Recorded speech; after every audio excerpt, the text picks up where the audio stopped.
এখানে যে আছে এখানে হচ্ছে ফরেস্ট ডিপার্টমেন্টে মানা, কিন্তু তোমাকে আমি নিয়ে আসছি এই কারণে এখানে হাতি আসতে আপনাকে আমি হাতির যে আছে পটি যে করে আর কি, ওটা আমি তোমাকে আপনাকে দেখাবো।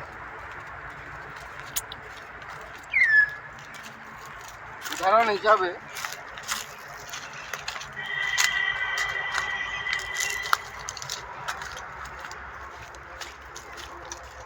দেখো এদিকে যে জঙ্গল, এই পাওয়া এখানে পাওয়া যায়